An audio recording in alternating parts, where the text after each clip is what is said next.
you've got a shag just there, and then here we've also got a shag, but technically this one is how we would cut it in the salon. You can see here we've got our sections out nice and clipped there in little bumps, and then this side is dry in ponytails. Right guys, so we're going to be cutting a shag haircut today, and I'm going to be comparing obviously the ponytail side and the pro side.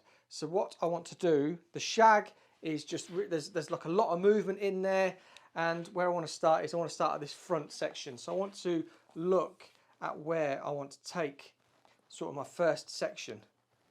And with the shag, I want it quite heavy, so I'm going to take it to the bridge of the nose, shall we say? So my finger resting on the bridge of the nose, there. And then I'm going to take this section through here, and that's going to be my guide for the haircut. There's my guide, and what I'm going to do is I'm going to cut back in a 45-degree angle to create loads of sort of soft layers on that top. And there it is, there's the start of the shag. So again, taking that section back there, using this as our guide, and we're going to be pushing up to that middle section, so we're just hovering over the top of that. So we're bringing it all together just so I can sort of mimic the ponytail. We're going to bring it all to the same point, and again, next section, look for our guide, and again we're pushing it all to the same point because I want to replicate as if it was a ponytail, but with the cleanness of these sections you're just going to get a much more tailored haircut. See that beautiful shape around the face through there, gives it that real sort of shaggy texture. I'm just going to bring all of that up to that point there, so you can see my guide is at my fingers there, and this is a progressive layer, so from short to long, even though it's very slight, through there. And again, our next section down to that there, you can see that nice strong guide in there now, through there. So then we know we're going to have some connection, and if it's dropped out again, if they reach, if they don't worry about them.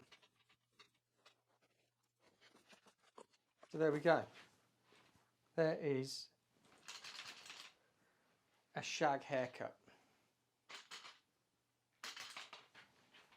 Got all that texture all in there, that face frame, keeping that length as well, but we've got all that texture in there. Now we're going to move on to the ponytail side, and with the ponytails we want to replicate what we did here. So we brought it all up to this middle part in. So this is how we cut it. Get this bit of the guide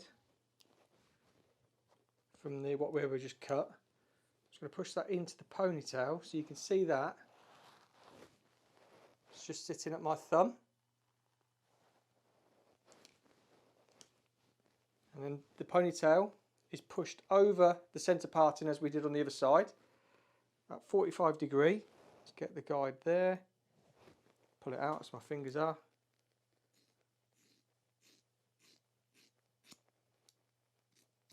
There we go. So that's that section done. That top piece of that ponytail, I'm going to use that, and remember it was a progressive layer, so it went from shorter to longer. So I'm going to angle my fingers like that,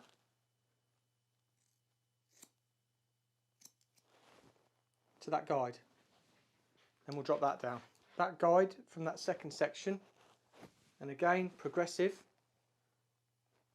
There's the guide at my thumb, so I'm going to cut down to there, and there we go. So we've used guides, we've used ponytails, and now we're going to pull it out. I'm just going to dry this side off, and we'll have a look at the finished result. But I will show you how this side looks now. You can see got the shortness there around the face. Adding that little bit of face frame, we've got all this sort of short shaggy layers that are in there, so it gives you all that shag look. I mean, look at it, you've got a shag just there, and then here we've also got a shag, but technically this one is how we would cut it in the salon. So salon side, this is to help you understand where hair needs to travel to create this look, to give it, if we were to, how we did, we over directed and elevated to the top, pulled out to the front, and it gives us this shortness in here and follows around here, builds in this sort of soft textured layer, shaggy layer through the top there. Because of how we elevated, that hair's traveling not as far from the cut, so it's obviously going to be shorter. This perimeter hair is traveling higher, so that is going to be longer. Exactly the same here. So this is the way that you would do in the salon. This is the way that you would do if you were looking at experimenting to create new haircuts. You wanted to look at something really quickly, or if you've got assistants in the salon that don't really understand like over direction and elevation, if we were to take this up to here and then make a progressive layer, what does all that mean? Let's set it up on ponytails first. Let's get them to cut it. Let's get them to explore it and see the shape. And then with this side, we get them to replicate these points of reference on here. I did it the opposite side because I wanted to show you how I would cut it in salon. And then with this side, this is I basically just wanted to copy it just to show you guys how similar they are. But for a learning technique, this side here will open your assistant's mind, your young new stylists' minds into understanding where hair travels and works from and to give these looks, these trends and everything like that. So that's why I wanted to bring you this video today, so you can see. But you can already see like the movement, and in here is a lot more. It's wet. I'm gonna get it dry. Here we go, guys. Here's the finished result. This side I've just literally wrap dried it, so it's a little bit sort of fluffy. But I just wanted to just make a point of this video, what we can achieve from a learning technique and then converting it to a salon technique.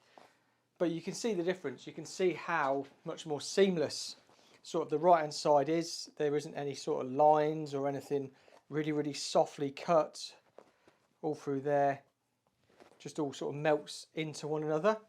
And then if you look at the ponytail side, although it looks similar, you've got these sort of heavy chunky pieces that are sort of falling over the top. But from an education point of view, if we take that there, we've got that shape all around there.